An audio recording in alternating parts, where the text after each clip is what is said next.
what we want to look at, as I mentioned, is whether or not Isaiah 53 is clear.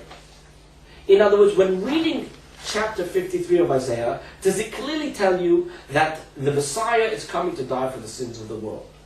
So I want to take you to a chapter in the New Testament. And I want to give you a little bit of a background over here. In chapter 16 of Matthew, Jesus asks his followers, "Who do people say I am?" And they give different answers. And then he turns to them and he says, "Who do you say I am?" And Simon Peter turns to him and answers, "You are the Christ." In other words, you are the Mashiach. Now one has to ask himself, where did Peter get a concept of Mashiach? Not from the radio, not from the television, but from the Bible.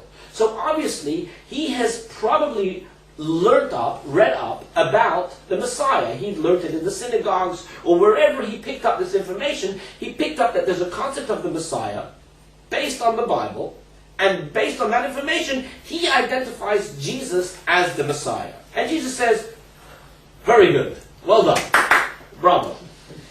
Then, in the very same chapter, a few verses later, it reads as follows. Matthew chapter 16, verse 21. "From that time, Jesus began to show his disciples that he must go to Jerusalem and suffer many things from the elders and chief priests and scribes, and be killed, and be raised again on the third day." Then Peter says, "Praise be the Lord, you must be the suffering servant of Isaiah 53. Right? That's what Peter says. No, that's not what Peter says.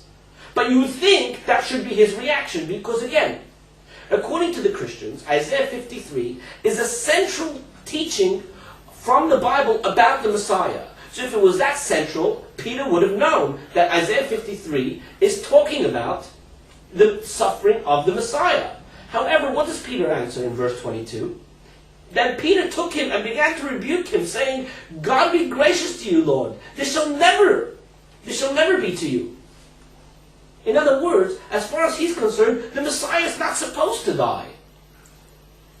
And we see something similar to this in Mark chapter 9, verses 31 through 32, where Jesus talks to his disciples and tells them about these things that are supposed to happen, that he's supposed to be killed, and they don't understand what he's talking about, but they were afraid to ask. What do I say? I would say they didn't understand because there was no such concept, and therefore they never knew about it.